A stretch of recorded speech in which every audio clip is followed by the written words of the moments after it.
Thank you, Ed. Over those 3 decades working at PSBA, I've come to have a very strong belief in the importance of school board governance. And the reason is this: you represent a unique role of community ownership of our schools. So let me tell you what you're not.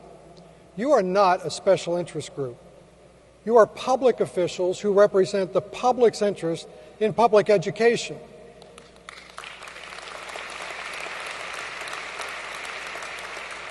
These are challenging times for school boards.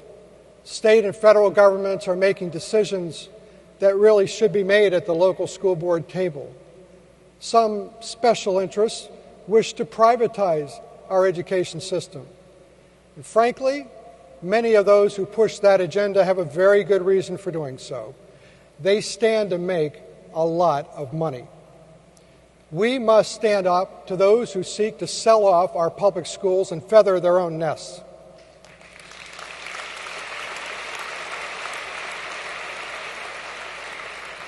This choice agenda too often is simply an empty promise and, sadly, often an excuse to resegregate our schools. Education should be a melting pot and not a layer cake.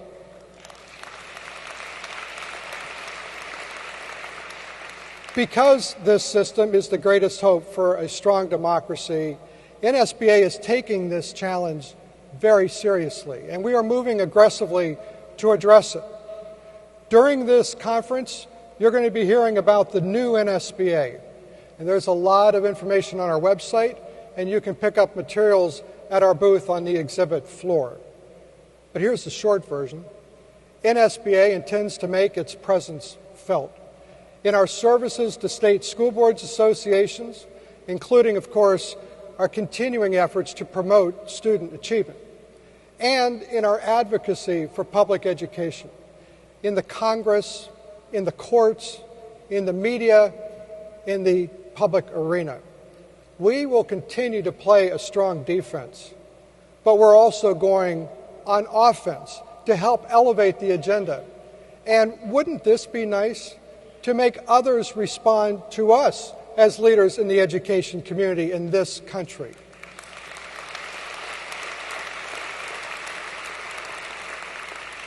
I believe that 3 words capture the essence of our new approach. The first is from. NSBA will take the lead in presenting proposals to advance public education. These will come from us, and we've already started. As Ed just mentioned, NSBA's bill, the Local School Board Governance and Flexibility Act, which would restrict the authority of the U.S. Department of Education to enact rules and other requirements that exceed congressional authorization. This bipartisan proposal has been introduced in the House with a number of co-sponsors. And we want to thank especially the FRN members who are here and around the country who have helped and will continue to help secure sponsors for this important bill. But folks, you can expect NSBA to propose other pieces of legislation too to help shape this education debate. The second word is with.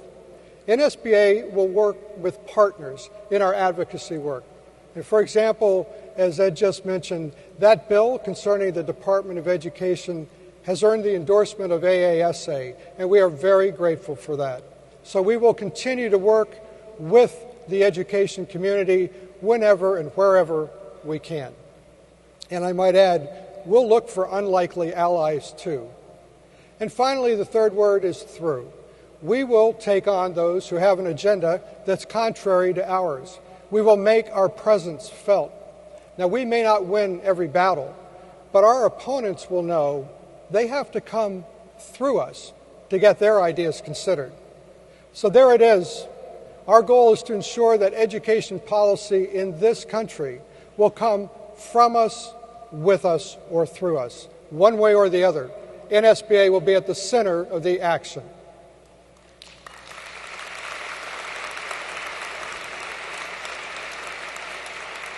This lean-forward approach projects a new attitude, and it calls for a new look for NSBA. We're transforming ourselves in practice and in appearance. So today, for the first time, it's my great pleasure to present NSBA's brand new logo.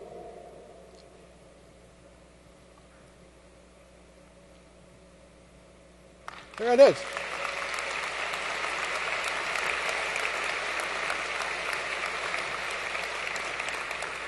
This will be our new look starting this summer. It's a reminder that we're no longer your grandfather's NSBA. We're here to make a point, and more importantly, to make a difference. In addition to our new advocacy focus, there are some other exciting changes coming too. This includes a stronger set of nationally developed services for school boards brought to you in partnership with your state school boards association. We're calling it National Connection Services, and again, I invite you to stop by the NSBA booth for more information about that and about the new NSBA. Folks, I'd like to close with just a brief story. Benny Goodin just talked about the movie Lincoln. How many people here saw that movie? If you did, you probably remember the character played by Tommy Lee Jones, Thaddeus Stevens. How could you forget that character? You may recall that he was a bit of a curmudgeon, that he was brutally frank, and he was absolutely committed to his position. Well, before he went to Congress, Thaddeus Stevens was a state legislator in Pennsylvania. And in the 1830s, he was a leader of a successful movement to create a public school system in my home state. Well, 1 year after that law was passed, some special interests, the ones who didn't like the idea of a public education system in the first place, convinced the state Senate to pass legislation revoking this new common school law. That repeal bill then went to the state house, and that's where it ran into Thaddeus Stevens. He stood and delivered a speech that ultimately saved the public schools in Pennsylvania. I like this story because I like history. But I love this story because of what Thaddeus Stevens had to say that day.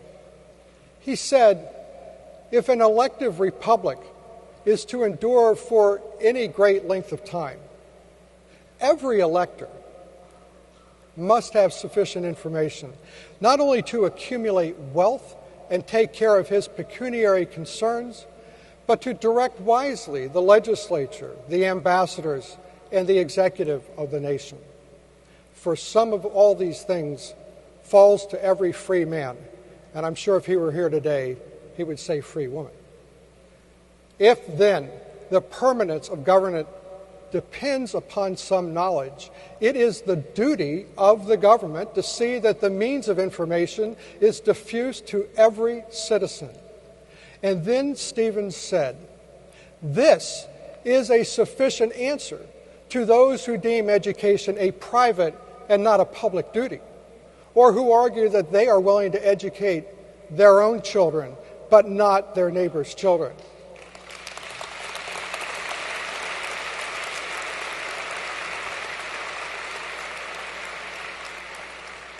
What a powerful message.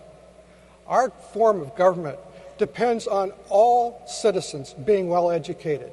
We have a duty to diffuse knowledge to every child. It's not simply a private choice. These words resonate today, nearly 180 years later. They speak directly to our mission and the issues that we're dealing with right now.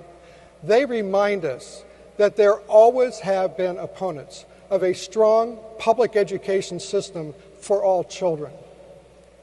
And folks, most importantly, I think they remind us that democracy itself is at stake in this debate. We are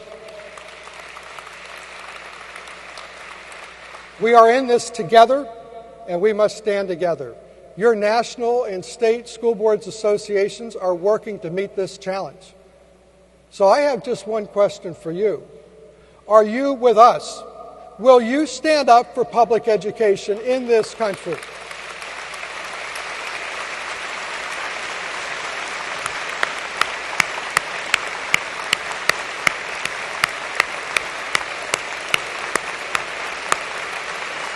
Let's get to work. Thank you very much. Thank you.